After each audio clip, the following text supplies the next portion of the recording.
Assalamualaikum warahmatullahi wabarakatuh.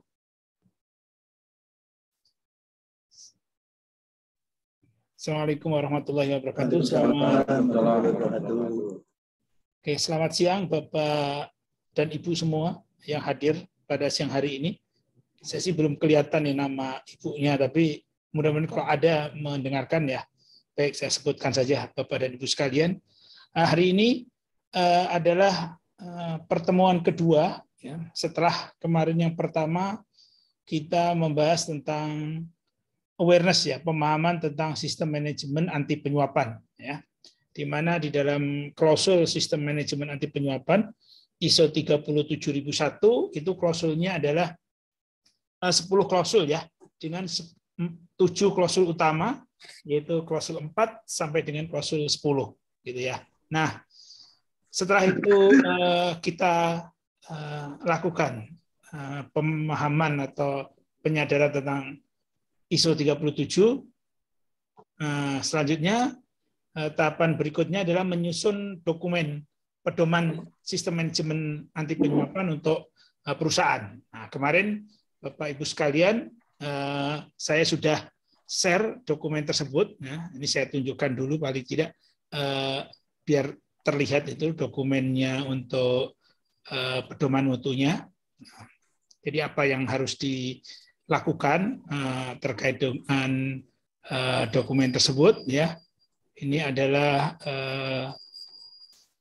dokumen pedoman. Nah, oke, saya tunjukkan dulu Bapak Ibu yang hadir. Inilah dokumennya. Kemarin saya sudah share ke Pak lewat Pak Gandung nanti untuk dipelajari. Nah, sudah terlihat ya. Ini dokumennya. Nah, dari pedoman ini silahkan dipelajari, kemudian apabila sudah cocok, kemudian ditandatangani. Untuk dokumennya, lembar persetujuan di depan itu harus ditandatangani oleh top manajemen, kemudian juga oleh ketua tim kepatuhan anti penyuapan. Selanjutnya, di bagian lampiran itu sudah terlampir beberapa item yang menjadi persyaratan di dalam ISO 37, itu nanti mohon untuk ditandatangani. Jadi ini sudah selesai. Nah, apabila ini sudah dilakukan, hari ini kita masuk kepada salah satu yang menjadi persyaratan wajib, yaitu bribery risk assessment atau penilaian risiko penyuapan. Nah, ini menjadi wajib kalau Bapak Ibu sekalian tidak membuat penilaian risiko penyuapan ya nanti jadi temuan. Nah, oke. Dan hari ini kami akan memberikan sosialisasi. Setelah itu nanti Bapak dan Ibu yang mewakili masing-masing departemen atau divisi wajib membuat. Ya. Contoh-contohnya sudah kami berikan. Silakan direview. Kemudian apabila contoh yang kami berikan kurang tepat, silakan ditambahkan atau direvisi sesuai kondisi di tempat Bapak Ibu sekalian. Apabila sudah oke, silakan ditandatangani. Nah, ya, jadi ini selesai. Nah, nanti ada tindak lanjutnya seperti apa, nanti Bapak Ibu sekalian juga akan saya jelaskan di sini. Oke. Saya screenshot dulu. Nah, ini ya. Jadi ini bagian dari workshop atau penyusunan bribery. Jadi nanti kita nggak perlu di dalam sistem manajemen kan ada 4M ya. Pertama adalah mengidentifikasi. Kemarin kita sudah mengidentifikasi proses atau bisnis proses yang ada di perusahaan, yaitu general contractor. Nah, itu kan itu bagian dari mengidentifikasi. Kemudian setelah itu kita mendokumentasikan. Nah, salah satu dokumentasinya adalah kemarin sudah membuat pedoman. Nah, nanti ada beberapa SOP tambahan yang akan kami berikan berikutnya, yaitu SOP terkait dengan anti penyuapan. Nah, nanti di pertemuan berikutnya. Nah, kemudian setelah menyusun, M yang ketiga adalah mengimplementasikan. Nah, hari ini workshop ini salah satu bagian dari mengimplementasikan. Jadi hasil implementasi adalah harus ada BRI ini, bribery risk ya. Nanti akan kami contohkan. Nah, setelah itu nanti ada melakukan penilaian atau memelihara. Nah, kita laksanakan audit internal. Gitu ya Bapak Ibu sekalian. Oke. Agenda hari ini adalah penilaian risiko penyuapan. Itu sesuai dengan klausul 4.5 di dalam ISO 37001/2016 ya. Nah, sebelum masuk kepada workshop-nya, saya akan menjelaskan pertama adalah hari ini saya akan menjelaskan tentang tindak pidana suap dan dampaknya. Nah, kemudian menyusun pemetaan risiko yang ada pada setiap fungsi atau departemen atau divisi. Kemudian menjelaskan mengenai penilaian risiko suap dan bagaimana melakukan pengendalian risiko penyuapan, dan untuk pengendaliannya menggunakan pendekatan klausul 7 dan klausul 8 di dalam ISO 37. Nah, jadi untuk pengendaliannya, Bapak Ibu sekalian nggak usah susah-susah, lihatlah, bacalah klausul di dalam ISO 37 yaitu 7 dan 8. Ini kira-kira agenda hari ini dalam waktu 1 jam atau 2 jam ke depan. Oke. Nah, ini Bapak Ibu sekalian tahapan pekerjaan kita untuk persiapan sertifikasi ISO 37. Yang pertama adalah pelatihan awareness ISO 37 yang sudah kita lakukan. Kemudian berikutnya penyusunan pedoman ISO 37, ini juga sudah ya. Pedoman itu sudah diterima, kemudian sudah ada review dari manajemen perusahaan, dan hasilnya nanti tinggal tanda tangan oleh tim FKP ya dan manajemen. Itu sudah nomor 1, 2. Kemudian nomor 3 hari ini penyusunan bribery risk assessment, dan bagi sekalian masih ada beberapa tahapan yang akan kita laksanakan nanti sampai selesainya sertifikasi. Ya, ada penyusunan SOP, ada sosialisasi SOP, kemudian nanti ada audit internalnya, ya, pelatihan audit internal tentang SMAP dulu ya. Kita nanti membuat checklist-checklistnya. Kemudian yang berikutnya pelaksanaan audit internal sendiri, ya. Kemudian ada tinjauan manajemen, dan 8 adalah pendampingan pada saat audit eksternal untuk sertifikasi. Nah, Bapak Ibu sekalian, review sedikit ya. Mudah-mudahan yang sudah hafal masih ingat di awareness ya. Saya menjelaskan tentang kerangka kerja di dalam ISO 37 bahwa ada klausul yang inti atau klausul yang akan diaudit untuk sistem manajemen anti penyuapan ini, dimulai dari klausul 4 yaitu mengidentifikasi konteks organisasi ya. Kemudian klausul 5-nya nanti ada kepemimpinan ya. Kemudian klausul 6 ada perencanaan, klausul 7 ada dukungan ya. Klausul 8 ada operasional, klausul 9 evaluasi kinerja, dan klausul 10 perbaikan. Nah, ini kurang lebih poin-poinnya di dalam kerangka kerja ISO 37. Nah, untuk dasar hukum dalam penerapan sistem manajemen anti penyuapan yang relevan dengan peraturan perundangan, ini ada beberapa peraturan. Nah, ini nanti semua peraturan ini silahkan diidentifikasi, dimasukkan di dalam daftar dokumen eksternal, ya kan sama dengan di ISO 9001-1445 itu ya, Bapak mengidentifikasi peraturan-peraturannya, kemudian nanti silahkan lakukan identifikasi atas evaluasi kepatuhannya. Nah, kalau yang kemarin di K3-nya 14.000 dan 45 adalah kepatuhan terkait dengan peraturan tentang lingkungan dan K3. Kalau ini adalah peraturan berkaitan dengan tindak pidana korupsi dan pengendaliannya serta tata cara penanganannya atau pencegahannya. Nah, ini nanti silahkan diidentifikasi, kemudian cek kepatuhannya. Ini sebagai tahap awal dalam penerapan ISO 37 nanti. Ya. Nah, ini untuk penilaian risiko penyuapan ya Bapak Ibu sekalian, kan ini menjadi persyaratan wajib di dalam ISO 37. Kemudian ini juga menjadi salah satu implementasi yang harus dilaksanakan. Nah, karena ini menjadi persyaratan wajib, maka ini kenapa ini penting? Nah, ternyata Bapak Ibu sekalian, ini adalah salah satu kunci kita dalam memantau apakah ada risiko atau kemungkinan risiko yang muncul ketika kita melakukan pekerjaan, khususnya risiko penyuapan. Nah, kemudian untuk tahap awal ini, Bapak Ibu sekalian, kita coba dulu mengidentifikasi risikonya. Nah, kadang-kadang ya ini dari hasil evaluasi para auditor atau dari lembaga sertifikasi dari penerapan risk assessment, ya, tidak hanya bribery, tapi risk assessment yang lain, itu ternyata implementasinya tidak spesifik. Nah, jadi, implementasinya tidak tepat, bahkan tidak efektif. Mengapa? Nah, ini coba diidentifikasikan Bapak Ibu sekalian. Ini jadi implementasi untuk risk assessment, penilaian risiko ini tidak hanya khusus untuk bribery, tapi untuk penilaian risiko yang lainnya. Nah, kebanyakan organisasi setelah menerapkan identifikasi risiko atau risk assessment, kan dimulai risk assessment ini kan menjadi wajib pada tahun 2016 ketika sistem manajemen mutu berubah ke versi yang 2015. 2015 kan ditambahkan ada risk assessment. Nah, dalam perjalanan sekitar 12 tahun ini, 2015 sampai dengan 2022 ini kurang lebih sekitar 7 tahun ya, itu bagaimana implementasinya. Ternyata dari hasil catatan para auditor dan lembaga sertifikasi kurang lebih ada 6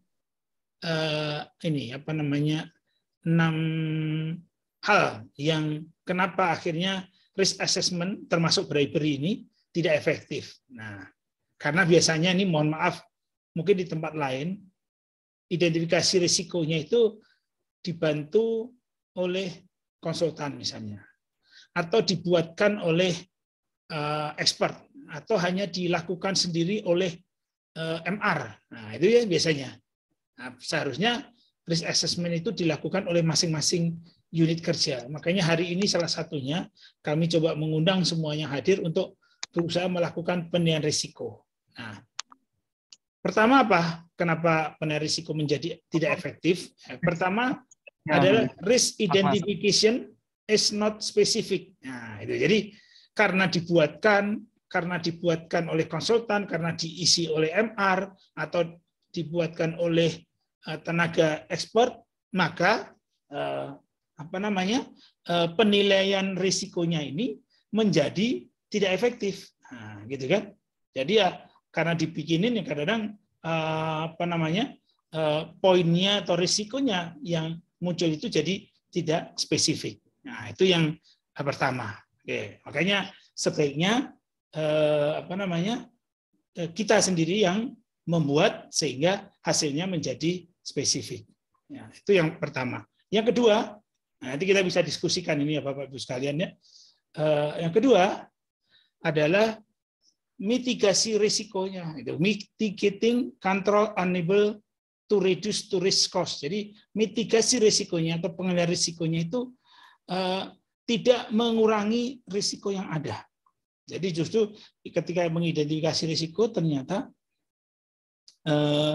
hasilnya atau identifikasi nggak cocok dengan risiko yang dihadapi. Jadi nggak tepat. Harusnya misalnya ya ketika ada masalah kurang berintegrasi orang tersebut atau berintegrated, tidak punya integrated gitu ya. Nah, bagaimana pengendaliannya? Harusnya yang bersangkutan diberikan sosialisasi atau dilakukan uji kelayakan, tapi pengendaliannya adalah dilakukan misalnya dipindahkan. Itu kan menjadi tidak tepat. Nah, itu salah satunya itu ya. Yang kedua, risk assessment atau bribery risk assessment itu has not cover the whole business process. Jadi ketika mengidentifikasi risikonya itu tidak mengcover keseluruhan proses bisnis yang ada. Nah, jadi hanya sebagian. Karena harusnya kan kalau yang mengerjakan sendiri tahu kan, oh ketika saya melaksanakan proses ini, proses saya dari A sampai Z, saya tahu sendiri. Tapi kalau dibuatkan itu hanya yang setahunya aja, seingatnya yang membuatkan hanya di bagian tertentu saja, gitu ya. Kemudian lack of identification of bribery as risk type. Jadi ada ketidaksesuaian identifikasi, nah, khususnya risiko terhadap jenis-jenis risiko. Misalnya, untuk risiko itu kan terdiri dari beberapa jenis ya. Ada yang risiko operasional, ada risiko penerimaan, ada risiko keuangan, ada risiko bisnis. Nah, ketika mengidentifikasi risiko-risiko tersebut, khususnya terhadap bribery, itu tidak tepat. Nah, nanti itu perlu diidentifikasi. Nah, apa saja risiko-risiko nanti kita akan tunjukkan di slide berikutnya. Kemudian lack of knowledge to perform at an effective BRA. Jadi ada ini apa namanya ketidaksesuaian atau ketidakfahaman dalam melakukan identifikasi risiko. Nah, jadi identifikasi risiko memang tidak mudah sekali mengidentifikasikan, belum tentu tepat. Jadi harus sering bertahap untuk melakukan identifikasi sehingga lama-lama nanti lebih efektif. Kemudian berikutnya adalah unclear standard for risk rating. Jadi tidak ada kejelasan standar. Kira-kira mana sih yang masuk risiko rendah, mana yang masuk risiko sedang. Nah, itu penetapan standar ratingnya itu tidak jelas. Nah, itu jadi tidak efektif, gitu ya. Nah, nanti kami akan berikan contoh risk rating yang jelas, mudah-mudahan itu bisa menjadi salah satu tidak lanjut nanti dalam penerapannya. Kalau nanti Bapak tidak cocok atau organisasi tidak pas, bisa di-review atau bisa ditinjau ulang sesuai dengan kebutuhan organisasi. Ya. Tapi itu penetapan skala rendahnya itu dari peraturan KPK. Oke, gitu Bapak Ibu sekalian. Nah, apa tujuan dan manfaat dalam melakukan penilaian risiko ini? Nah, pertama adalah antisipasi ketidakpastian. Nah, jadi kita mencegah terjadinya hal yang tidak diinginkan. Jadi sebelum nanti terjadi penyuapan, kita sudah identifikasi lebih awal. Jadi kita tahu ini bagian dari modus penyuapan atau tidak. Gitu ya. Kemudian dengan melakukan risiko penyuapan ini, penilaian tersebut akan mengurangi dampak risiko yang ada. Ya, jadi dampak dari yang ada itu kita sudah bisa kendalikan lebih awal. Nah, dengan mengidentifikasi ini kita bisa mengurangi dampak yang terjadi. Kemudian dengan penilaian risiko ini tujuannya adalah sebagai pencegahan dini. Jadi ini adalah alat untuk pencegahan dini dan memitigasi risiko sejak awal. Ya. Kemudian yang terakhir adalah peningkatan dan keberlangsungan bisnis. Jadi penilaian risiko ini perlu dilakukan dalam rangka apa? Ya, kita inginkan bahwa bisnis atau perusahaan kita tetap survive, gitu ya. Jadi bisnis kita tetap berjalan dengan baik, maka risk itu menjadi sesuatu yang harus kita lakukan. Kalau nanti kita dalam melaksanakan pekerjaan atau kegiatan tidak memperhitungkan atau menilai risiko ini, takutnya akhirnya perusahaan drop, terus kemudian atau dalam implementasinya tidak terkendali, sehingga gitu kan bisnis kita terhenti, bisnis kita stop, gitu kan, akhirnya perusahaan kita tutup. Nah, kita tidak ingin seperti itu. Nah, inilah tujuannya. Jadi makanya sejak tahun 2015 ISO itu menambahkan klausul tentang risk-based thinking atau berpikir secara risiko. Tujuannya adalah banyak perusahaan-perusahaan di dunia itu belum sampai ke generasi ketiga itu sudah bertumbangan semua. Nah, melihat hal tersebut, maka standar manajemen itu ditambahkan dengan klausul tentang risk. Dengan mengendalikan risiko lebih awal, maka diharapkan organisasi sudah mempersiapkan diri. Oke, gitu ya. Lanjut Bapak Ibu sekalian, inilah beberapa jenis-jenis risiko yang terjadi, yang bisa diidentifikasi. Nah, ada risiko yang berkaitan dengan strategis, ada risiko yang berkaitan dengan kepatuhan, kemudian risiko bisnis, ya, risiko keuangan, risiko hukum, risiko operasional, risiko penyelewengan atau fraud, kemudian risiko penyuapan atau bribery, risiko reputasi, dan risiko pasar. Nah, poinnya ini. Nah, walaupun nanti masing-masing risiko yang teridentifikasi ini juga di dalam risiko strategis ada juga penyuapan di sana, gitu ya. Di dalam kepatuhan juga ada risiko penyuapan di sana. Nah, tapi untuk risiko penyuapan kita coba berdiri sendiri. Oke, itu Bapak Ibu sekalian. Nah, ini adalah contoh beberapa risiko terkait penyuapan itu. Jadi kita nih yang di atas itu adalah ada yang merupakan pihak ketiga, ada yang agen, ada yang sebagai pegawai pemerintah, ada sebagai konsultan, ada yang sebagai subkontraktor, ada yang sebagai keluarga misalnya, ya, bertindak sebagai keluarga. Ini apa yang dimaksud? Jadi misalnya kadang-kadang ya, kalau kita tidak memahami atau tidak mengerti tentang suap, nah justru kita akan nanti jadi pihak ketiga. Kita misalnya jadi pihak ketiga ya, nah, kan kita ada kerjasama dengan perusahaan pemerintah atau instansi atau lembaga ya. Kemudian kita bekerja sama. Nah, ketika kita bekerja sama dengan lembaga pemerintah, kita kan dihitung atau dijadikan sebagai pihak ketiga. Nah, hati-hati nih, kadang-kadang pihak ketiga ini di dalam kaitannya dengan penyuapan, kita bisa ditunjuk atau dijadikan agen untuk penyuapan atau pembayaran fasilitas. Contoh, misalnya kita sebagai distributor, maka kadang-kadang ketika ada kegiatan penyuapan di sana, kita diminta sebagai agen penyuapan atau kita yang memberikan pembayaran fasilitas. Nah, kadang-kadang bisa seperti itu. Ya, tolong ini nanti kita ada kerjasama dengan PTA. Nah, tolong Bapak karena kita sudah kerjasama, tolong bantu untuk kasih atau berikan suap atau kasihkan hadiah kepada pihak B misalnya. Nah, kita bisa seperti itu ya. Jadi ada sebagai agen nanti, atau agen sendiri pun bisa sebagai agen penyuapan. Kalau pegawai pemerintah juga bisa ditujukan untuk pembayaran fasilitas. Nah, kemudian konsultan pun, karena kita disuap sebagai seorang konsultan membuat laporannya yang bias, gitu ya. Kemudian kalau subkon karena ada penyuapan maka subkon apapun ya itu akan memberikan pelayanan di bawah standar yang ditetapkan, gitu ya. Apabila sebagai keluarga kita juga adalah melakukan hubungan untuk mempromosikan anggota keluarga kita ya. Karena kita dapat pekerjaan, maka kita menunjuk saudara kita atau anggota keluarga kita sebagai bekerja sama dengan perusahaan. Tentunya semua itu kalau itu dilakukan secara benar dengan tepat dan sudah dilakukan uji kelayakan tidak apa-apa. Ini catatan apabila kita akhirnya menjadi pihak yang memiliki risiko terkait dengan penyuapan. Nah, itu ya Bapak Ibu sekalian. Jadi distributor, agen, petugas, konsultan, subkon apapun itu bisa memiliki risiko. Nah, kayak kita nih, perusahaan kita misalnya sebagai pelaksana proyek, kita juga bisa nanti ada risiko di sana. Gitu ya.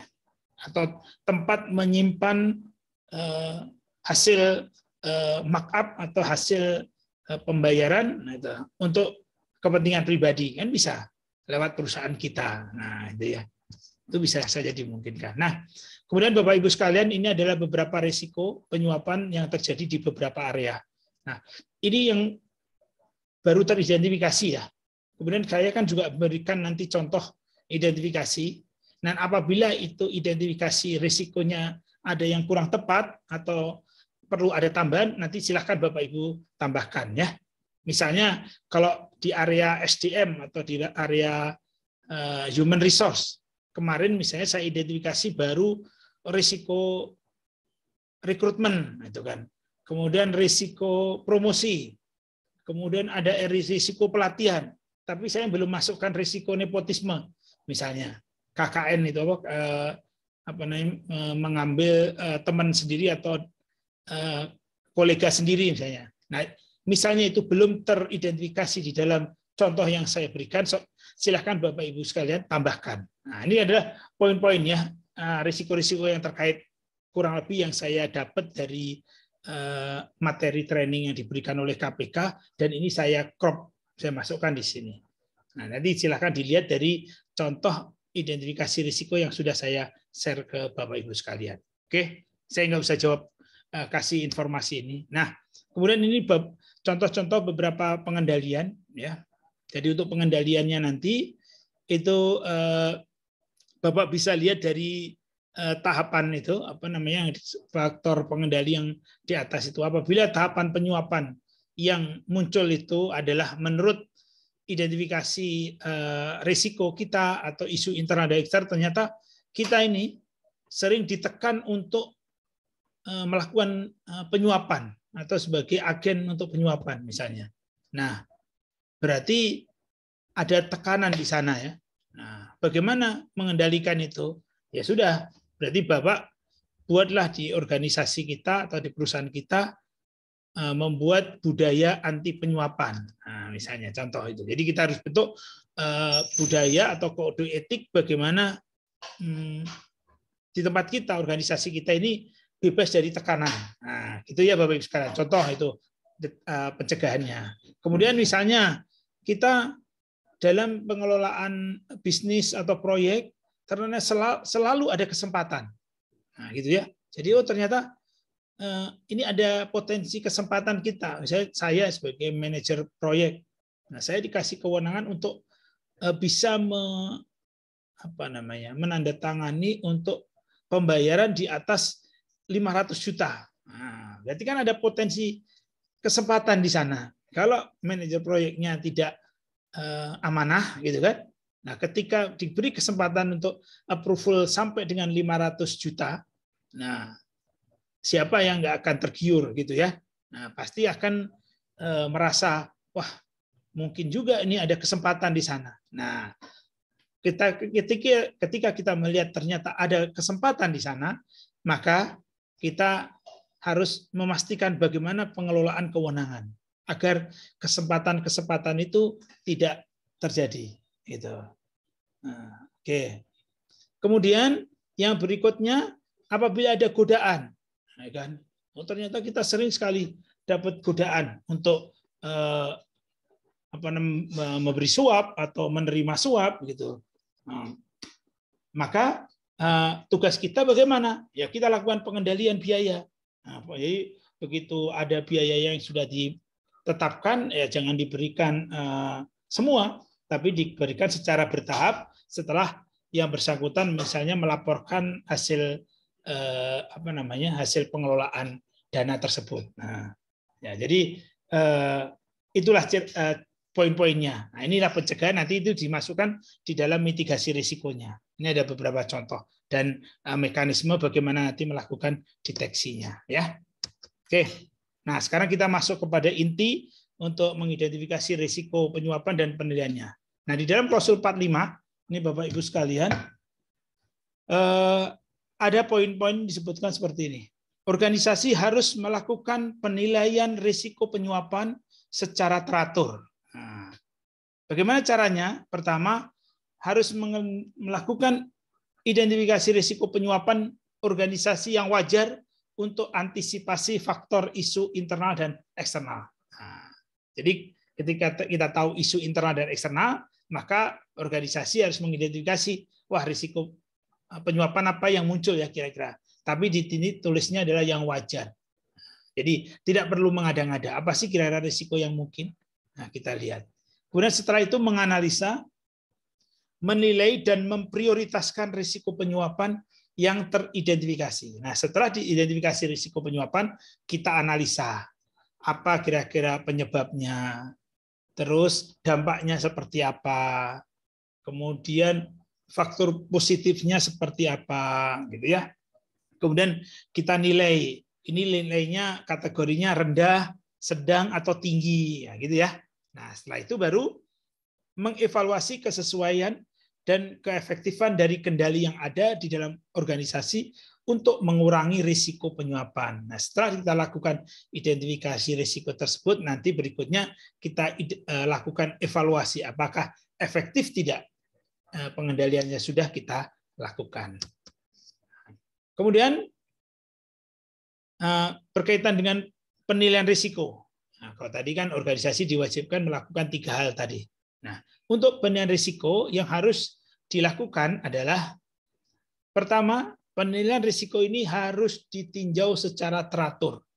Jadi minimal 1 tahun sekali harus dievaluasi. Nah, sama kan dengan risiko-risiko yang lain, risiko mutu, risiko K3, itu kan disebutkan bahwa kita harus melakukan revisi atau peninjauan ulang secara berkala. Nah, sama dengan itu ISO 37 ini juga lakukanlah secara berkala.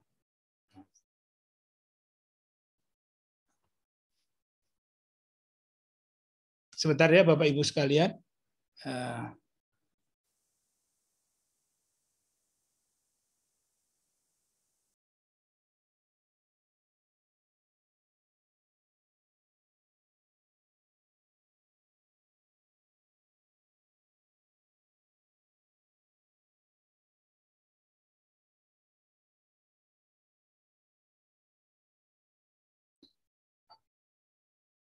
Oke, berikutnya nih.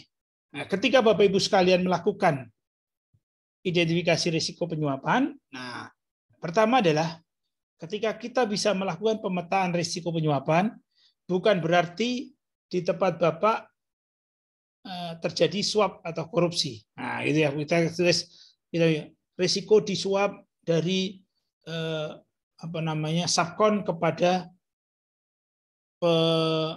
pengelola atau tim pengadaan. Nah, ketika kita bisa mengidentifikasi, terus dituduh, loh, Anda bisa mengidentifikasi berarti dulu pernah disuap. Nah, jadi bukan seperti itu ya. Justru ini kan berdasar identifikasi dan masukan-masukan atau kejadian-kejadian yang pernah terjadi. Jadi artinya kita mengidentifikasi itu bukan berarti tempat kita terjadi suap. Nah, kemudian dalam identifikasi risiko adalah sifatnya melihat fungsi dan tugas yang melekat pada organisasi dan prosedur yang diterapkan. Kemudian fokusnya itu kepada kegiatan atau tugas tadi dan bukan kepada orang. Jadi fokusnya bukan kepada orang ya. Nah, setelah titik-titik rawan teridentifikasi dan risiko penyuapan terpetakan, maka fokusnya adalah merumuskan pencegahannya. Seperti apa? Ya, apakah kita mempunyai mekanisme yang perlu dibuat, gitu kan? Form-form apa yang harus kita persiapkan sesuai dengan titik-titik rawan yang teridentifikasi. Gitu ya, Bapak Ibu sekalian. Ini poinnya. Berikutnya. Nah, ini kriteria penilaian risiko ya, Bapak Ibu sekalian. Ini identifikasi catatan saya mencoba membagi kriteria. Nah, kan kita di dalam penilaian risiko kan ada rumus probability, kemungkinan dikalikan dengan dampaknya atau severity-nya. Nah, gitu ya. Nah, untuk risiko penyuapan kita kan nggak tahu dampaknya ya. Dampaknya misalnya baru melakukan sekali, dampaknya dipecat nomor 1 misalnya. Kedua dampaknya setelah pertama SP gitu kan. Kemudian yang kedua dipecat. Yang ketiga dipenjarakan. Yang kelima dihukum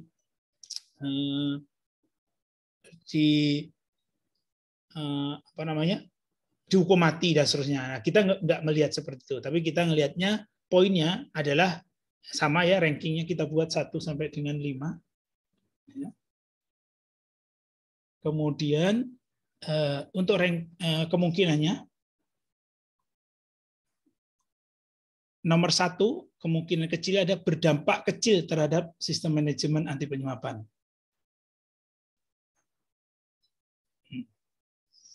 Kemudian berdampak kecil seperti apa? Saya tulis nilai suapnya adalah di bawah 1 juta karena mengikuti peraturan KPK. Ya. Jadi tidak mengikuti peraturan KPK itu salah satunya adalah di bawah 1 juta. Jadi kalau udah di atas itu udah kena gratifikasi kalau menurut peraturan KPK nomor 2. Jadi saya saya identifikasinya seperti itu. Nah, itulah kemungkinan. Oke. Yang kedua, berdampak terhadap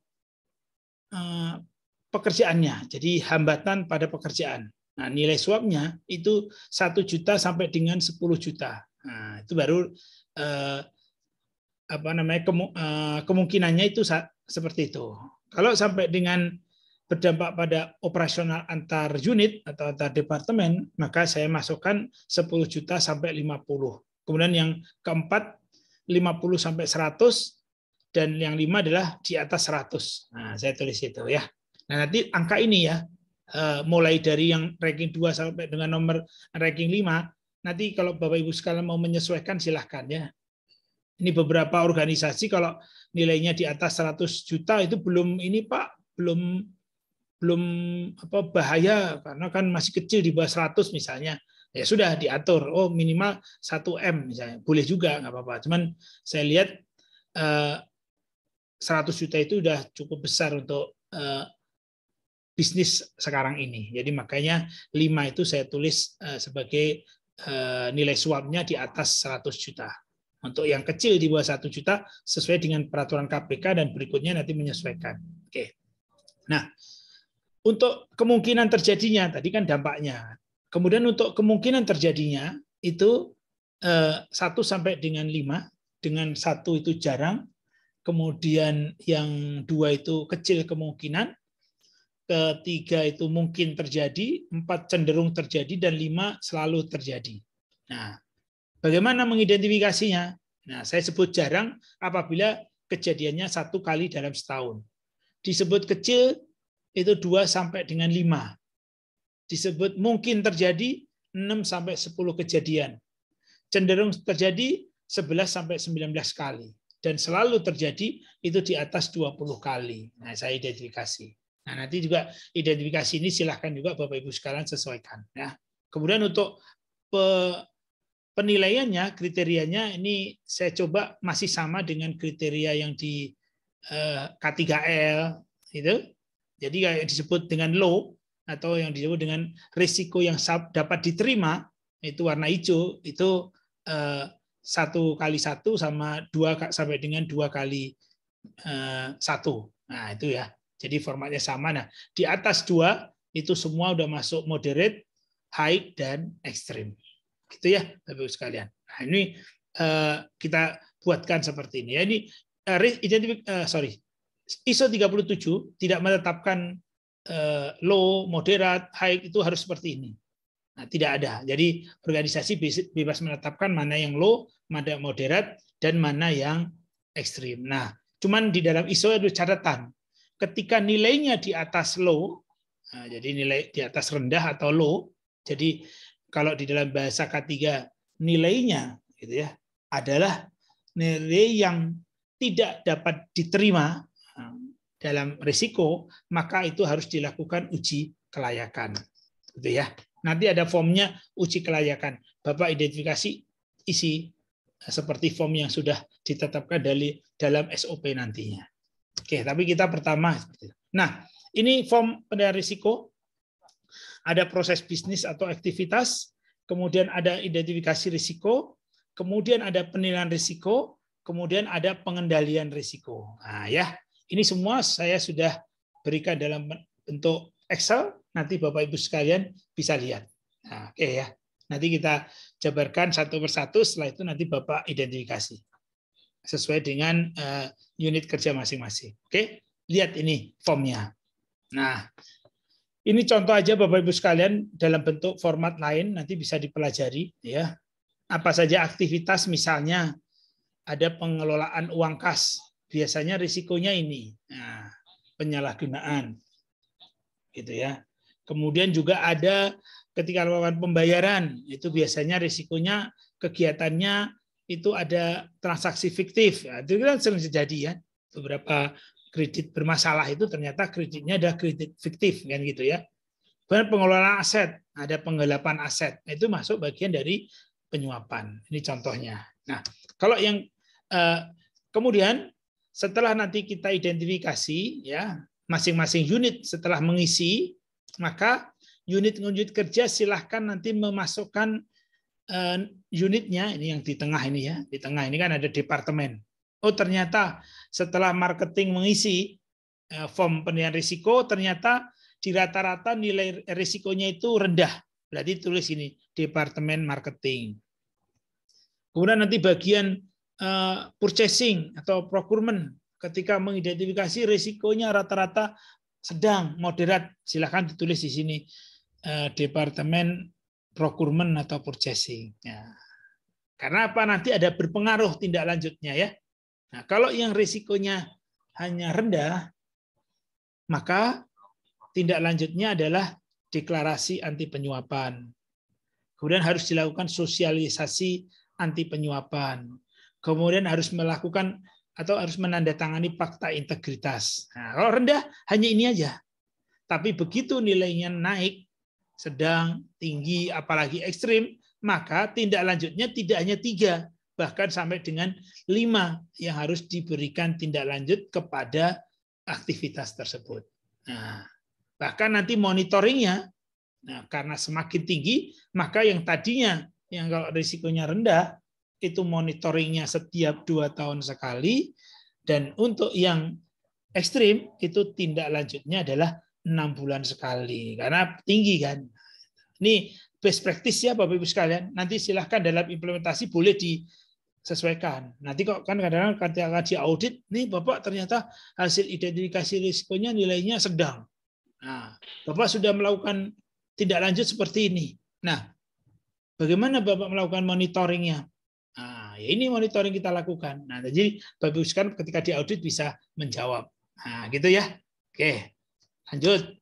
Nah, selanjutnya, sebelum kita masuk kepada due diligence, Bapak Ibu sekalian, ini kalau offline mungkin atau ada waktu yang tepat kita bisa melakukan latihan.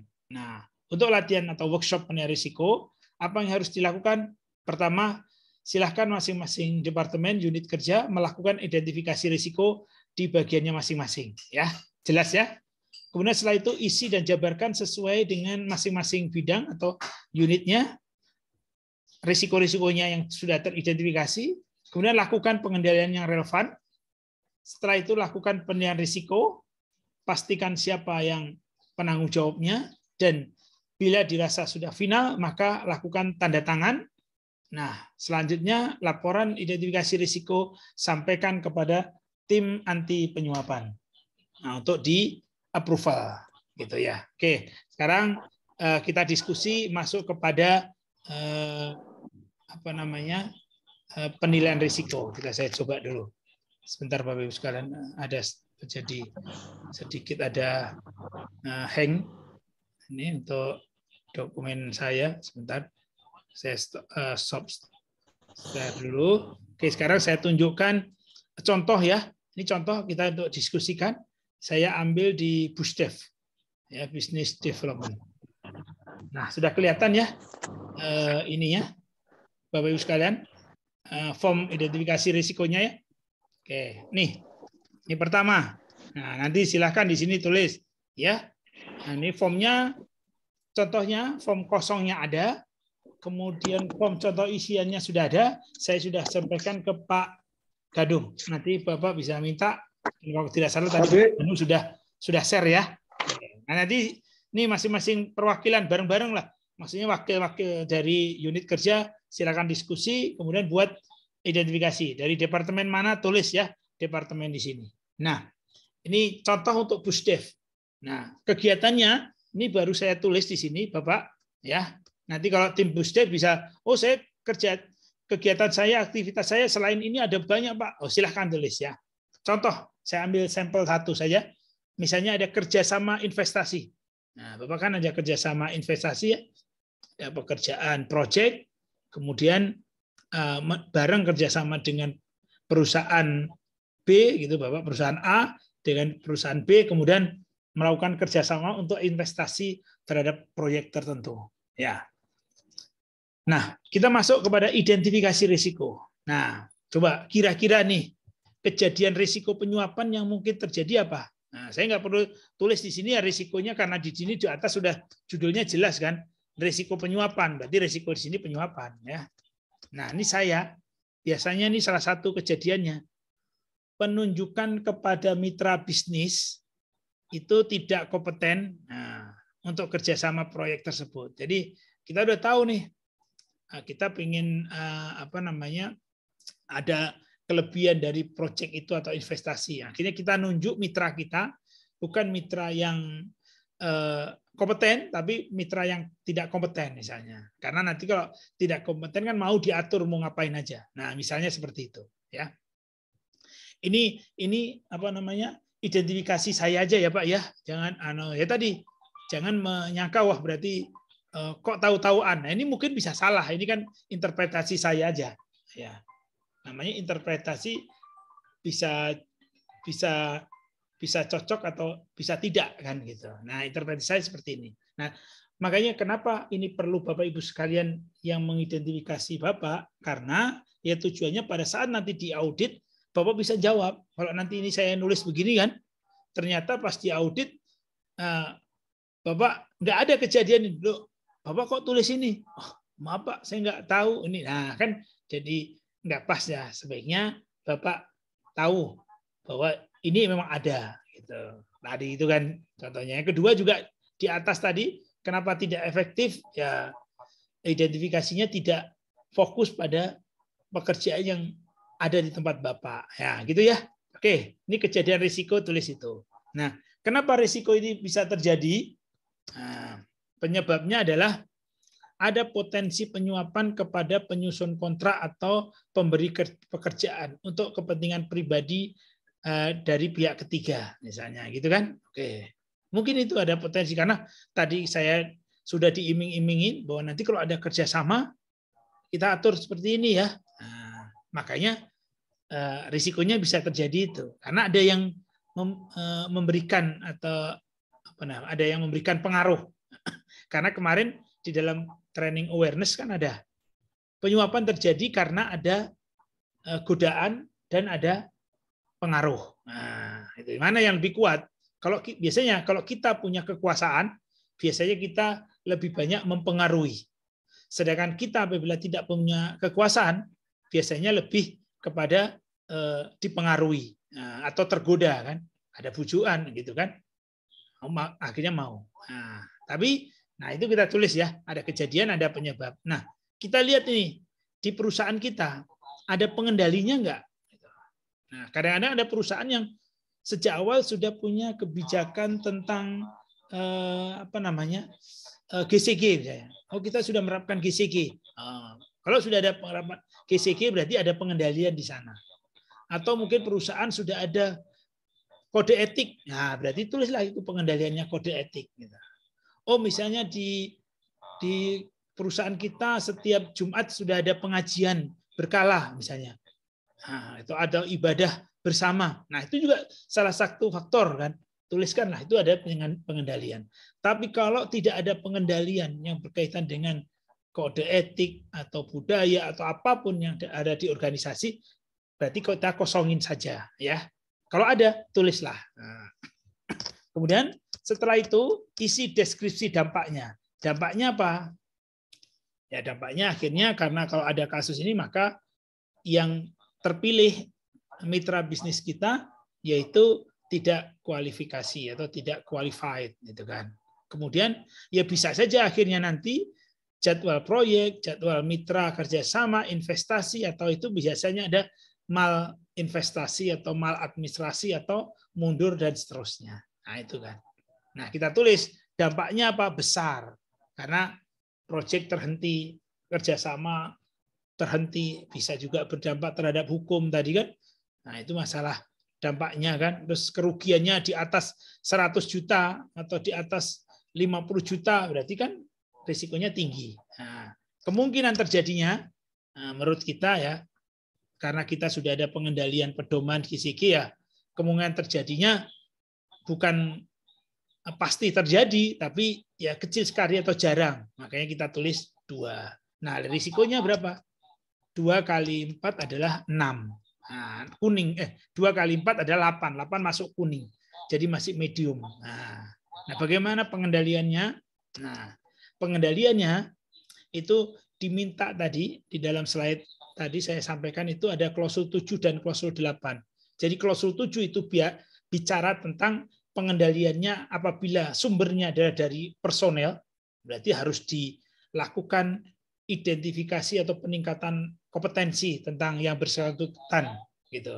Kemudian perlu diberikan sosialisasi, dia siapkan komunikasi anti penyuapannya, berarti masuk klausul 7. Nah, sedangkan apabila dalam risikonya yang mungkin terjadi ada berkaitan dengan prosesnya, maka proses klausul PAN itulah yang kita gunakan.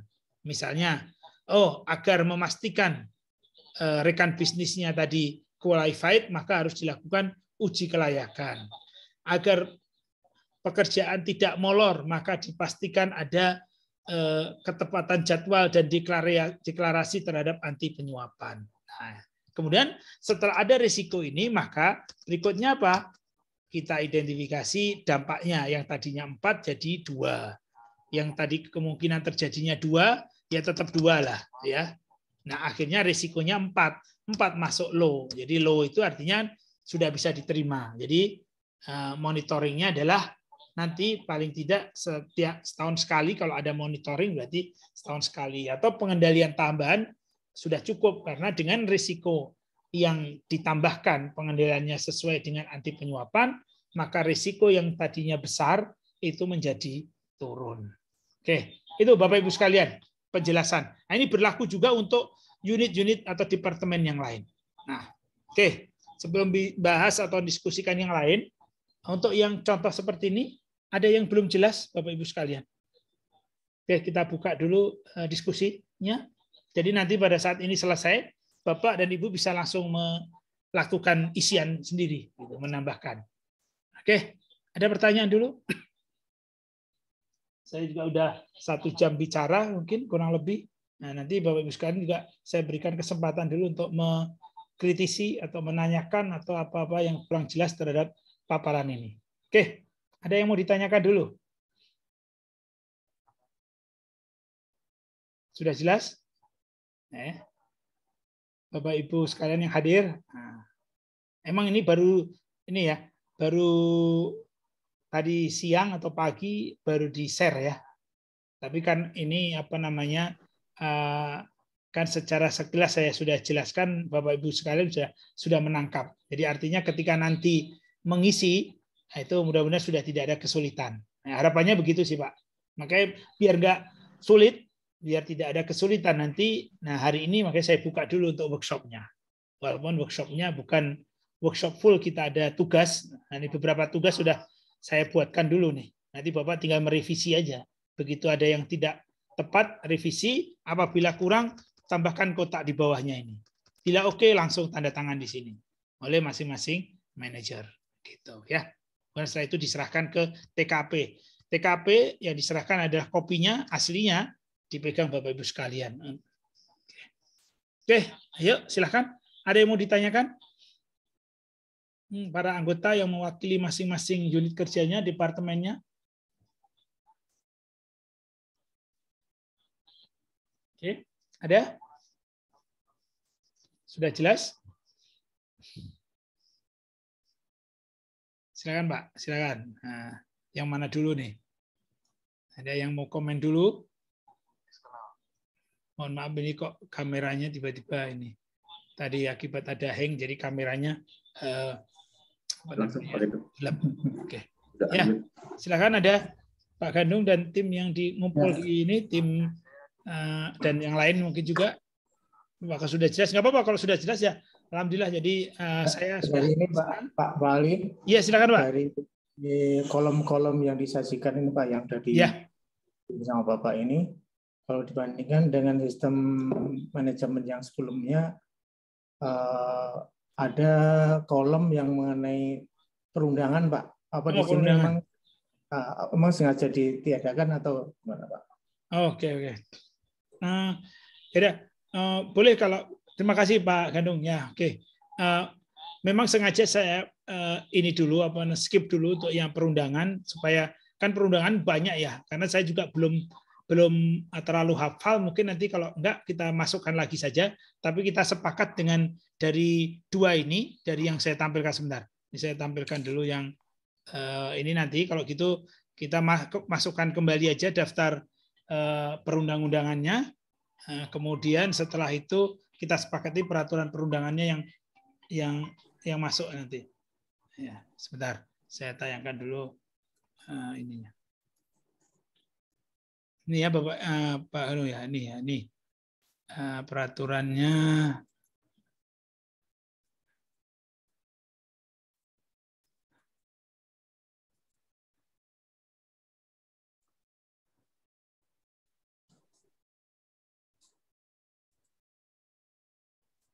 Tadi mana ya?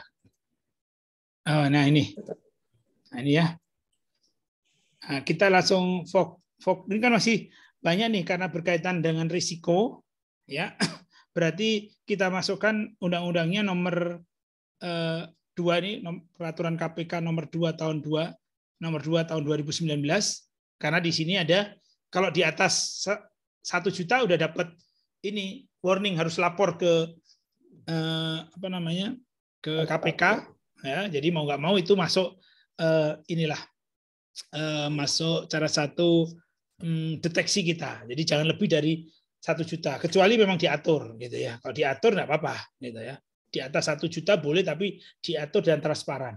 Oke. Jadi kita masukkan itu 1 per KPK nomor 2 tahun 2019, kemudian ini Perma nomor 13 yaitu tata cara bukan ini urusannya ini panduan oleh hakim perlindungan saksi, ya udah berarti undang-undang nomor 13.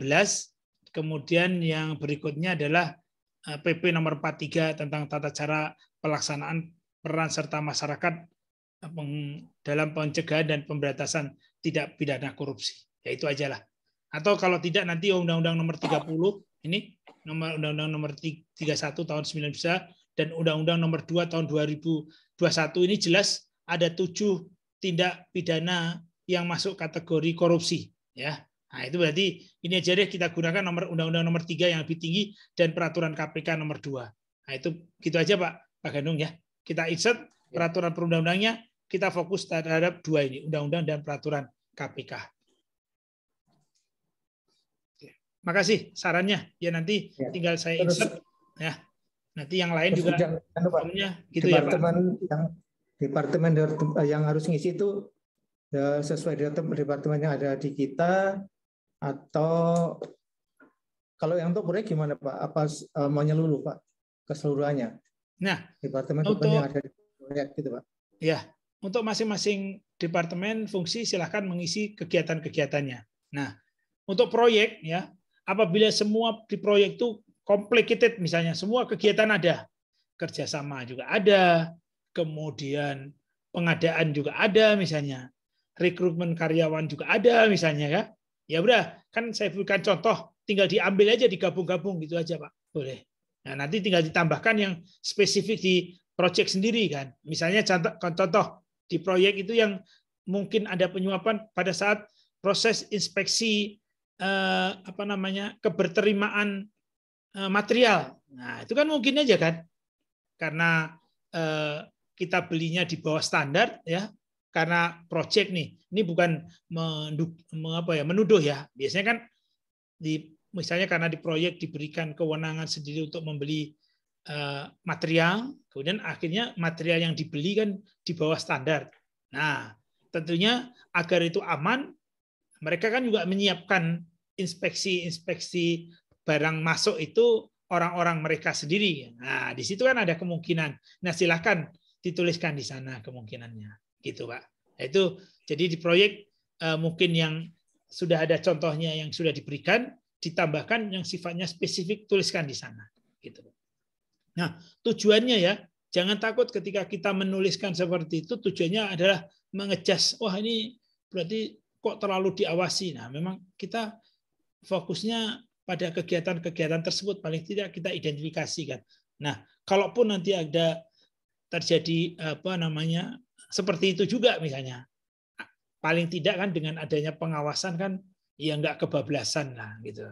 Misalnya dari barang yang dibeli, misalnya di list dari proyek kita ada 100 material katakanlah itu.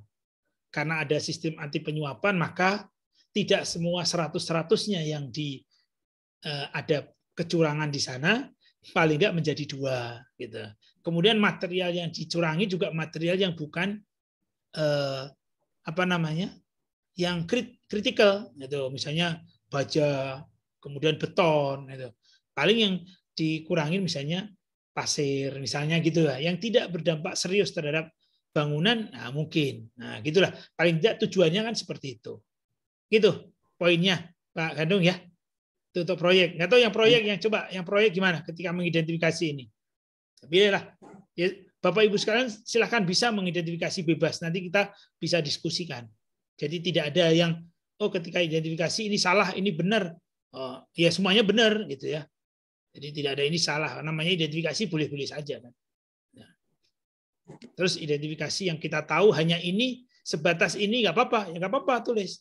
Nanti kan ketika itu akan diaudit oleh auditor eksternal juga kan.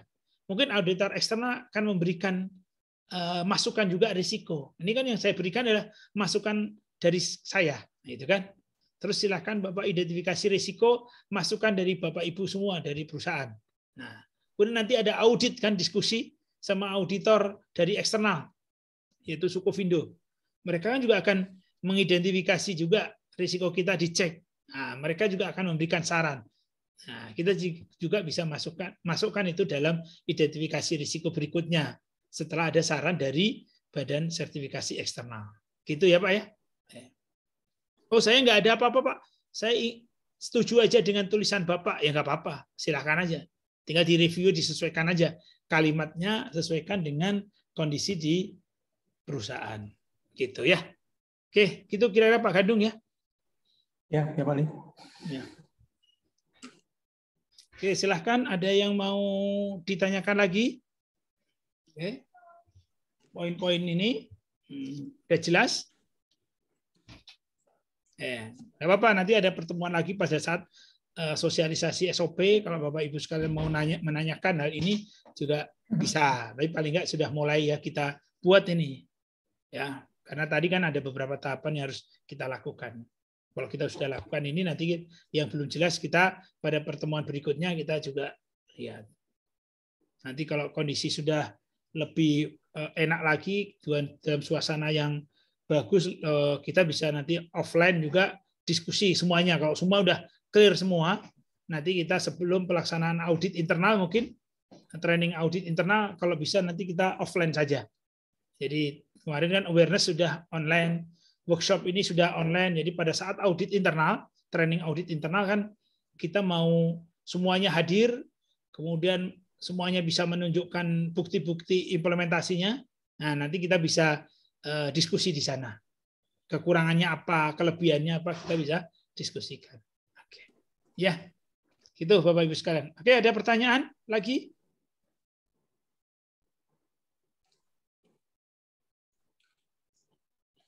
Pak Ali. Ya, silakan Pak. Ya. Selama ini kita kan audit itu kan departemen selain keuangan, Pak ya. Iya. Selain departemen finance. Untuk ke depan kan departemen keuangan ini termasuk yang diaudit. Iya. Nah, kira-kira kita harus siapkan tuh apa, Pak? Termasuk nanti identifikasi untuk departemen keuangan itu wujudnya seperti apa ini? Kita belum ada gambaran di situ, Pak. Oke.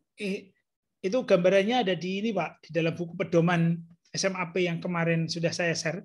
Itu ada di klausul 8. Bapak nanti bisa baca supaya saya coba tayangkan di situ. Itulah poinnya sebetulnya di dalam bagian keuangan. Sebentar saya buka dulu nih. Ada di klausul 8.2 tentang 8.3 tentang pengendalian keuangan. Di situ untuk bagian keuangan apa-apa yang harus dilakukan. Jadi kan Bapak Ibu bagian keuangan kan sudah punya ini ya, sudah punya prosedur sendiri bagaimana tata kelola pembayaran dan seterusnya. Nah, di sini cuma diperkuat ini. Apakah benar di dalam SOP Bapak sudah mencakup hal tersebut yang diminta di dalam klausul 8.3. Ini saya sudah tayangkan ya. Nih, bagian keuangan. Apa yang harus dilakukan? Nih.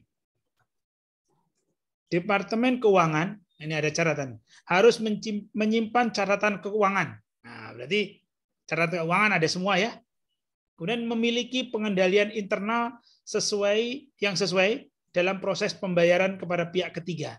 Jadi ada yang monitor. Nah, paling enggak yang kasirnya yang membayar dengan manajer keuangannya itu ada kan. Jadi ada pengendali kan. Jadi bukan orangnya cuma satu orang, dia yang proses, dia yang membayar, dia yang menghitung gitu kan. Nah, itu paling tidak sudah ada pengendalian di sana. Nah, untuk mencegah terjadinya praktek penyuapan, maka pertama adalah menerapkan pemisahan tugas antara yang melakukan dengan yang menyetujui pembayaran. Nah, approval-nya kan, berarti kan antara yang membayar sama yang approval orangnya beda. Nah, berarti ada kan, Bapak ada jenjang itu, ya berarti aman, gitu loh. Oke, jadi ada nih approval-nya oleh manajernya, misalnya approval-nya oleh direktur, itu nggak masalah. Yang penting yang melakukan dengan yang menyetujui itu tugasnya berbeda. Kemudian apabila dimungkinkan juga menerapkan tingkat berjenjang sesuai dengan kewenangan tujuan pembayaran. Untuk proyek barang-barang di bawah 5 juta silakan project approval sendiri. Nah, begitu 5 juta sampai 10 juta harus lewat keuangan kantor pusat. Nah, begitu 10 juta ke atas berarti harus persetujuan GM-nya atau persetujuan direktur operasionalnya. Nah, begitu di atas 100 juta dengan direktur utama. Misalnya gitu loh, Pak, ya. Nah, ini poinnya. Ada berapa ini? Oke, ada 8 item ini, Pak. Nah, ini nanti dicek lagi. Nih, masing-masing ya. Apakah ini semuanya sudah ada? Berarti nanti ditunjukkan semuanya jelas seperti ini, maka itu sudah clear. Jadi kita nggak perlu lagi bikin SOP tentang keuangan. Tapi paling nggak di dalam SOP keuangan sudah menjelaskan poin pengendalian seperti ini. Gitu, Pak. Jelas ya? Bagian, lanjut, Pak. Ya, bagian keuangan ini bisa dicatat juga seperti ini, Pak. Nah, misalnya ternyata tidak, ya gimana caranya? Ya Bapak SOP, Bapak review lah, ditambahin lah. Kalau kemarin tanda tangannya cuma 1 orang aja sudah. Nah, sekarang tambahkan ada 2 persetujuannya. Itu. Oh, dulu kemarin nggak ada dokumen pendukung, ini harus selesai. Nah, gitu kan? Ya, sekarang tambahkanlah, disiapkan gitu. Kemudian kemarin pembayarannya tunai semua. Nah, sekarang ya mulailah dibatasi. Misalnya 30-70. Kemarin kan 100% tunai, sekarang dimulailah 30 transfer, 70 tunai misalnya. Nah, gitulah, itu silahkan. Nah, kita tidak mengatur, tapi paling tidak 8 item ini Bapak lakukan. Kemudian audit keuangan oleh pihak independen. Kan ada kan? Misalnya dari, kalau independennya ada perusahaan induk melakukan audit, itu juga nggak apa-apa. Oh, ternyata auditnya dilakukan oleh kantor akuntan publik juga, oh boleh juga, nggak ada masalah. Yang penting kan ada pihak independen. Jangan yang ngaudit ya orang dalam perusahaan sendiri, ya namanya tidak ada ini kan pengendalian kan di sana. Jadi aman-aman saja, gitu ya Pak ya. Oke, mudah-mudahan itu bisa menjawab. Ya, oke, kalau tidak ada kita lanjut lagi ya Bapak Ibu sekalian. Nanti kalau ada tanya Bapak bisa catat, nanti kita bisa diskusikan lagi. Nah, terakhir ini untuk workshopnya. Saya akan tayangkan berikutnya nih nanti apabila Bapak Ibu sekalian hasil identifikasinya ya berada di atas batas rendah, jadi artinya di atas low, maka lakukanlah uji kelayakan. Nah, uji kelayakan ini adalah untuk menilai lebih lanjut ya tentang ini kok belum saya cek dulu. Nah, gesernya. Nah, ini. Jadi untuk ISO 37 itu ketika hasil identifikasi risiko tetap aja kuning gitu ya, kuning, orange atau merah, maka yang bersangkutan wajib melakukan uji kelayakan. Nah, bagaimana cara melakukan uji kelayakan? Nanti isi form-form yang sudah kita siapkan.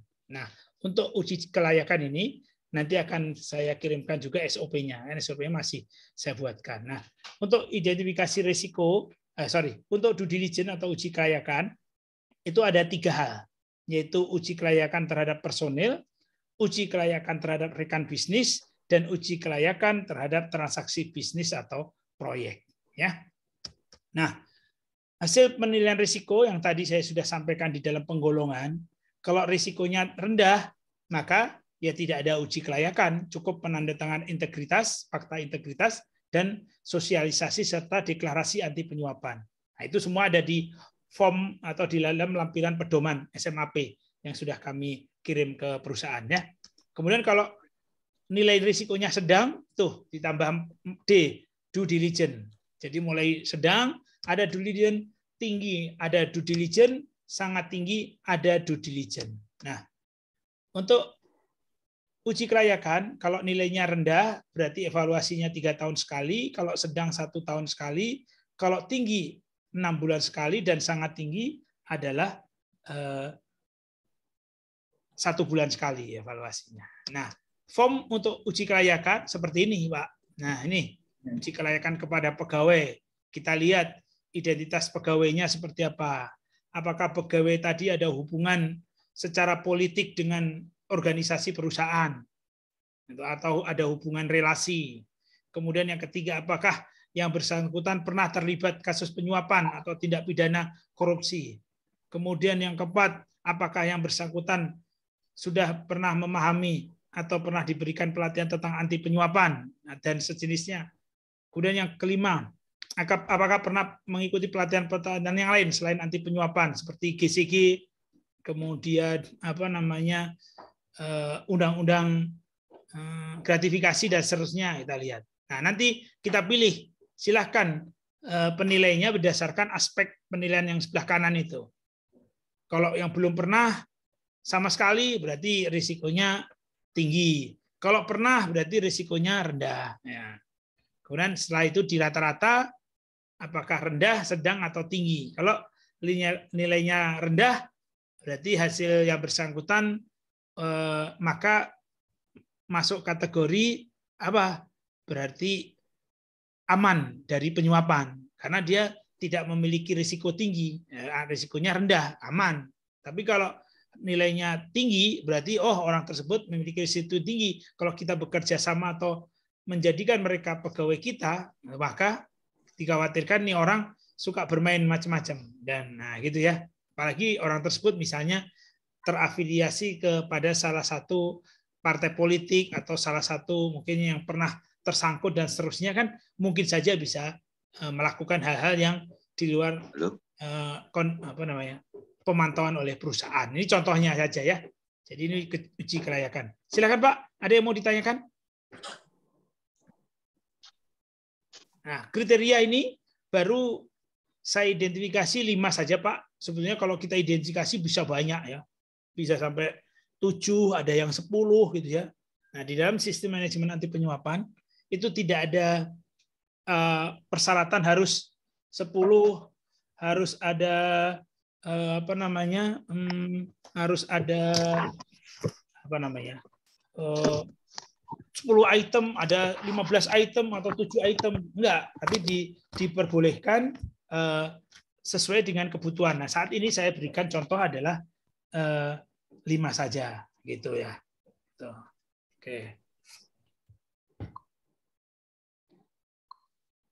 Oke, ada pertanyaan sampai sini, uji kelayakan terhadap personel.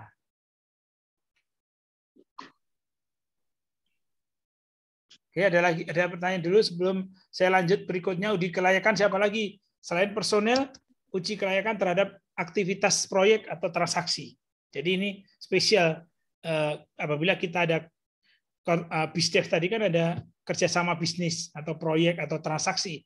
Misalnya satu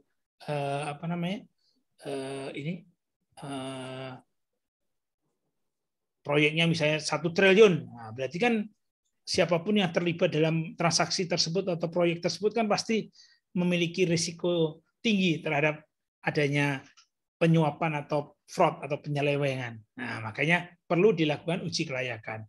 Tapi kalau aktivitas proyek kita atau kerjasama bisnis kita atau transaksi kita hanya katakanlah 50 juta, ya nggak perlu kita lakukan uji kelayakan. Nah, 50 juta kan tidak terlalu signifikan. Kalau toh pun misalnya nanti ada kejadian kan tidak berdampak terhadap tutupnya organisasi atau ada dampak yang mungkin terjadi yaitu dampak hukum tidak terlalu tinggi. Nah, beda dengan bisnis yang nilainya 500M sampai dengan 1 triliun misalnya.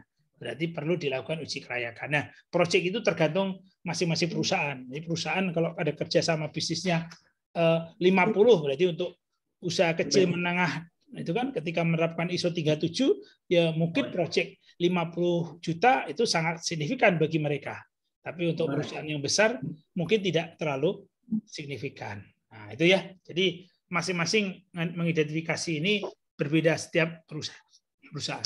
Kemudian ada juga uji kelayakan rekan bisnis. Nah, ketika kita bekerja sama menunjuk subkon kita, nah, rekan bisnis kita, nah kita perlu, apalagi rekan bisnis kita ini tidak punya pengalaman dengan proyek sebelumnya, gitu kan. Kemudian rekan bisnis kita adalah tunjukkan atau titipan dari manajemen misalnya, contohnya ini ya.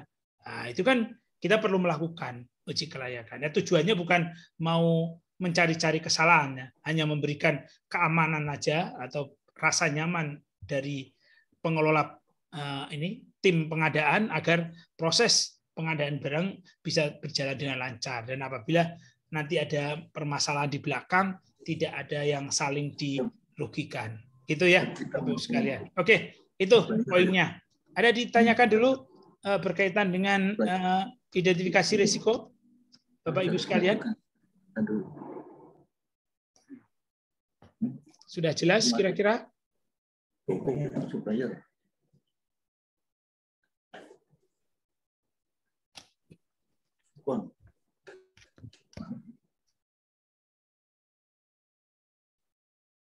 Gimana Bapak? Ada pertanyaan dulu?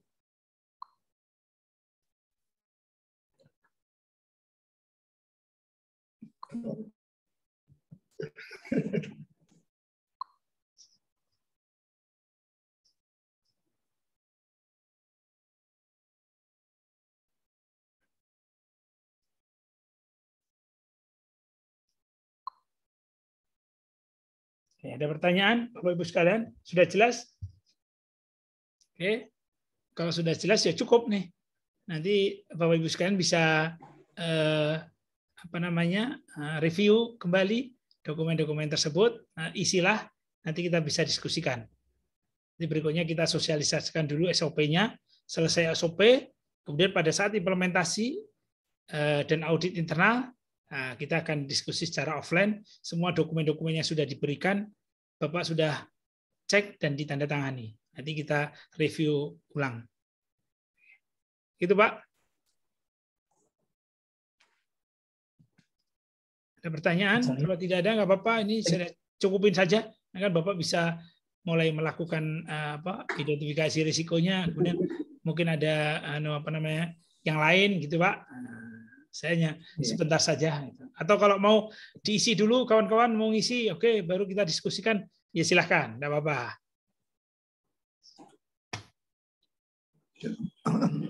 Gimana Pak? Ini mohon maaf ya untuk kameranya ini saya udah klik-klik masih belum karena akibat tadi sempat ada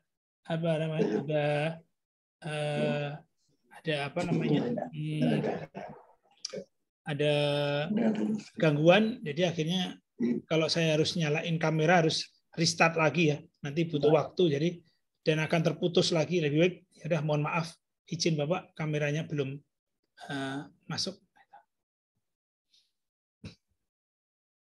Oke, ada lagi yang mau ditanyakan khususnya bribery risk ini? Nah, ini sudah tayang ya.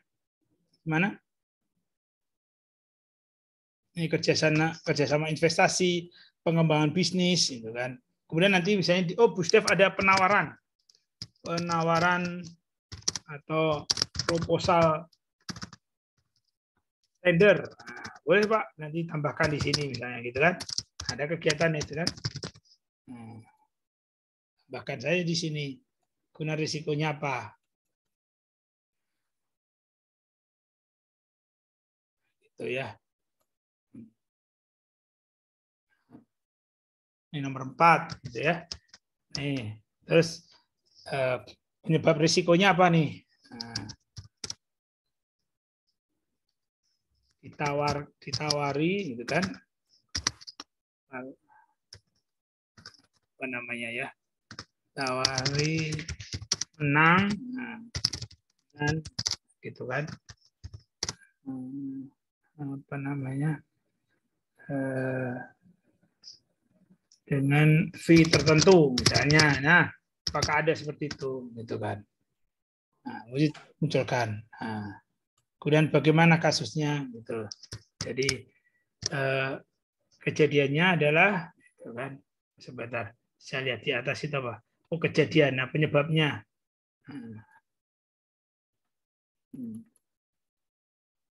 Oh, ini penyebabnya ditawarin, gitu ya. Nah, di sini adalah penyebabnya karena ada target tinggi dari manajemen. Nah, kan kita harus menang proposalnya, kan jadi ada target tinggi, itu kan penyebabnya.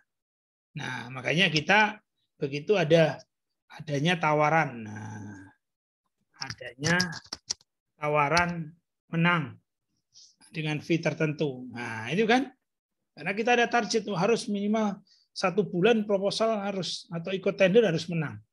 Nah, itu kan karena ada ini muncullah ini. Nah, terus tapi kita ada kode etik ya. Ada kode etik. Nah, jadi kita akhirnya wah mikir dong kalau tadi. Nah, dampaknya apa nanti? Nah, oke saya. Apa dampaknya? Proyek bisa apa namanya gagal misalnya kan, terus 1 misalnya, terus 2 apa gitu kan. Nah, 2 apa namanya, kasus hukum. Nah,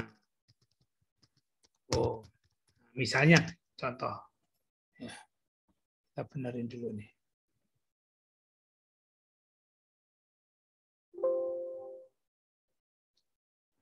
Nah, gitu ya. Oke. Nah, itu ya, nanti tinggal tambah kotak ini, tinggal dan seterusnya Bapak Ibu sekalian. Nih, kira-kira nih contohnya. Silakan. Ini kan ini identifikasi saya ya. Nah, kira-kira seperti itu. Dan ini menurut Bapak kan beda lagi. Ada kegiatan apa lagi? Beda lagi ya. Jelas. Ya, save.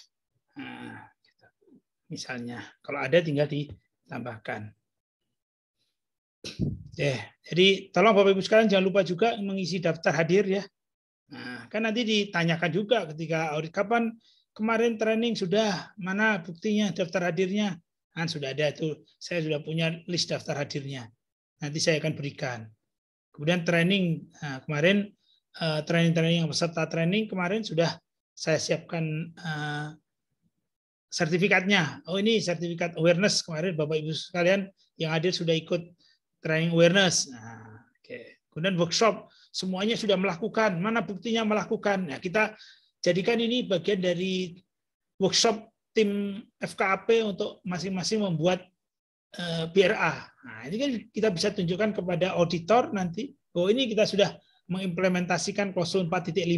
Nah, nanti sosialisasi SOP kapan? Nah, kita buat lagi. Nah, jadi Bapak nggak perlu ngadain lagi, ngumpulin lagi, kan semua sudah ada workshopnya. Jadi semua sudah tahu ini ada buktinya. Belum lagi nanti yang lain-lain, ya. Oke. Sore Pak. Ya sore Pak, silakan Pak. Pak Ali. Ya.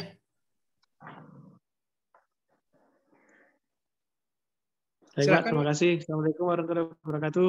Waalaikumsalam warahmatullahi wabarakatuh. Dan Bapak-Bapak yang di Jakarta, di proyek-proyek lainnya, minal aidin wal faizin. Si telat ini. Baik Pak, nggak apa-apa. Ya, sama-sama dari batin. Ini Pak, kalau kami dari proyek, itu mungkin skala identifikasinya itu lebih kecil Pak, mungkin untuk dari tingkat penggolongan risiko, ya Pak. Itu mungkin kita yang kriterianya yang masih di bawah Pak, di kecil gitu. Artinya gini, kalau kami di lapangan itu tentu masih jauh lah kalau misalnya sampai dengan bakal ada dampaknya itu penghentian pekerjaan operasi perusahaan begitu Pak. Ya. Jadi kita nanti untuk yang sampai apa besar-besar itu mungkin domainnya dari Pak ya, kantor pusat mungkin ya identifikasinya ya, karena yang lebih ini kan kebanyakan kita juga instruksi saja Pak, dapat instruksi dari kantor pusat misalnya gitu yang resikonya besar. Yang kecil-kecil mungkin kita bisa identifikasikan sendiri di lapangan. Itu pun ya nanti pengendalian resikonya juga ya sebetulnya sudah saling disimulasikan sih. Kalau misalnya ada masalah uji kelayakan personil, terus ada lagi masalah tenaga juga sudah kita antisipasi, misalnya gitu Pak, untuk pembayaran alat sudah diantisipasi terhadap evaluasi biaya kan, misalnya alat sewanya berapa sudah tertib juga ininya kerjanya, jam kerjanya misalnya gitu, terus penyediaan material juga kita sudah evaluasi terhadap kebutuhan sesuai dengan rencana biaya misalnya Pak gitu Pak. Jadi mungkin ya proses-prosesnya aja ya identifikasinya nanti kita tulis pengendaliannya kita tentukan kecil itu Pak. Jadi kita menunggu kelihatannya kalau dari proyek ini Pak. Gimana kira-kira Pak? Kita menunggu yang untuk resiko yang besar itu mungkin domainnya di kantor pusat ya mungkin gitu Pak. Iya. Makasih Pak. Ya baik Pak. Jadi gini, ini ya bagus kalau Bapak sudah melakukan katanya resikonya kecil-kecil. Ya silakan. Sekarang tinggal dituliskan saja Pak. Jadi Bapak nggak perlu nunggu dari pusat ya. Apa yang Bapak tuliskan aja kejadian-kejadian di sana yang kira-kira menurut Bapak itu bagian dari penyuapan. Kemungkinan bisa terjadi ini. Tapi kita tidak lakukan karena kita punya tadi ada prosedur, ada uji kelayakan misalnya, kemudian ada pengawasan. Ya sudah, mitigasi Bapak tulis saja berarti nilainya rendah semua. Gitu aja Pak. Jadi ya yang penting tuliskan aja yang tadi Bapak sebutkan. Oh aman kok di proyek, tidak ada masalah. Ya tuliskan aja apa saja. Misalnya pemeriksaan barang, nah, kita aman, nggak ada di sana main ini suap-suapan misalnya. Tulis aja. Tapi kita tulis kira-kira menurut Bapak ketika ada pemeriksaan barang apa sih risikonya? Oh risikonya adalah kejadiannya kira-kira kita pingin barang itu kita ambil salah satu misalnya. Nah, jadi kita cocok dengan apa kita ingin memiliki barang tersebut misalnya. Itu kemungkinannya kan. Kemudian dampaknya adalah kita tulis walaupun ada selisih tapi kita tulis. Nah, tapi kita punya kode etik. Nah, terus tadi ada pengendaliannya. Ada catatannya, timnya adalah tim yang terpilih gitu, memiliki integritas ya. Terus ada sanksi kalau apabila mereka melakukan kesalahan. Nah, makanya nilainya identifikasinya tetap low karena kita memiliki orang-orang yang berintegritas. Ya sudah Pak, aman, tuliskan aja gitu Pak. Jadi apa yang Bapak sampaikan tadi tuliskan di dalam identifikasi. Nggak perlu nunggu instruksi dari kantor. Jelas ya Pak?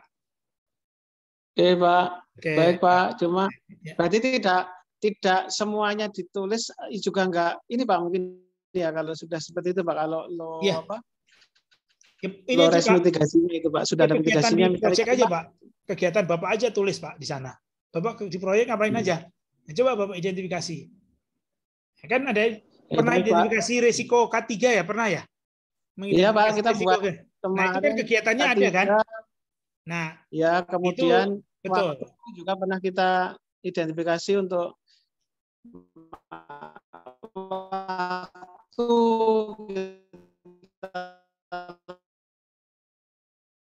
ya kan untuk owner ya ada yang mitigasinya dianggap. Oke. Baik Pak, terima kasih Pak. Nanti ya. Coba lagi. Buat nanti kita bisa diskusikan lagi nanti ya Pak. Oke, makasih Project. Ya. Oke, ada lagi yang lain? Intinya tulislah apa yang menjadi catatan Bapak Ibu sekalian.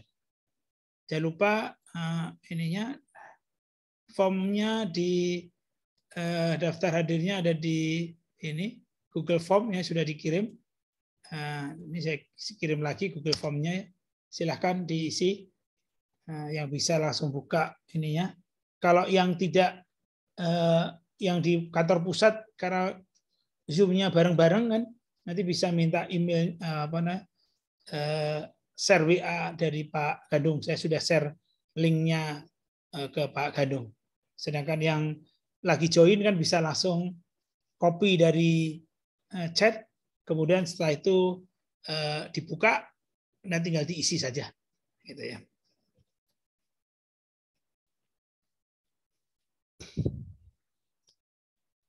Oke, kalau tidak ada, cukup mungkin ya Pak Gadung dan Bapak Ibu sekalian. Terakhir, kalau tidak ada, terima kasih Bapak Ibu sekalian sudah mengikuti workshop dan sosialisasi Bribery Risk Assessment. Mudah-mudahan ini bisa langsung dijalankan, tinggal disesuaikan kondisi yang ada di Bapak Ibu sekalian, dan kami tidak memaksakan bahwa harus ini risikonya tinggi, nggak apa-apa. Kalau memang menurut Bapak itu risikonya rendah dan memang tidak pernah terjadi dan semua sudah jelas prosedurnya, tata caranya, berarti kan artinya aman di organisasi Bapak. Dan dengan begitu Bapak Ibu sekalian akan nyaman ketika menerapkan ISO 37. Jadi tidak perlu ada yang dikhawatirkan. Jadi ISO 9001 ini kalau dari ISO 37001 ini dalam kerangka the bribery triangle dari segitiga penyuapan, bahwa walaupun di luar ada penawaran, kemudian ada permintaan, ada godaan, ada bujukan, ada pengaruh, karena Bapak Ibu sekalian khususnya di perusahaan kita ini sudah menerapkan ISO 37, artinya kita sudah menyediakan budayanya, atau kita sudah mempunyai sistemnya, kemudian lingkungan kita terjaga, lingkungan yang bebas dari korupsi dan penyuapan, maka insya Allah ya tidak ada terjadi hal-hal yang kita harapkan. Itu saja Bapak Ibu sekalian, saya stop share hari ini. Terima kasih atas kerjasamanya Bapak Ibu sekalian yang sudah hadir dalam workshop Bribery Risk Assessment. Nah, untuk dari saya ucapkan terima kasih. Nah, sebelumnya sebelum diakhiri, saya mungkin sampaikan ke Pak Gadung ya untuk menutup atau mungkin ada hal-hal yang mau disampaikan. Terima kasih. Assalamualaikum warahmatullahi wabarakatuh. Waalaikumsalam warahmatullahi wabarakatuh.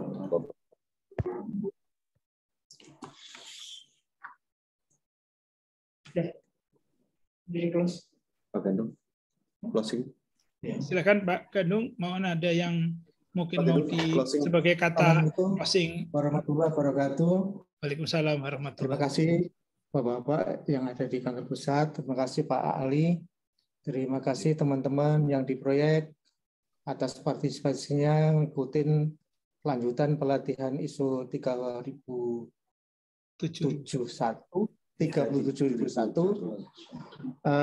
Kami mengharapkan agar form-form yang ada kaitannya dengan masing-masing dibantu diisi dan paling enggak dibantu untuk memberikan input-input, masukan-masukan yang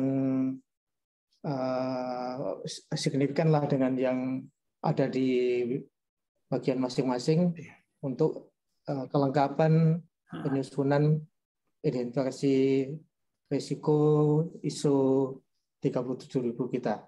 Ya. Terima kasih. Kami harapkan dukungan dari rekan-rekan semua. Assalamualaikum warahmatullahi wabarakatuh. Waalaikumsalam warahmatullahi wabarakatuh. Terima kasih Bapak Ibu semua. Oke, baik Pak, saya close ya link ini. Ya, Pak. Izin. Ya, Pak. Terima kasih Bapak. Pak.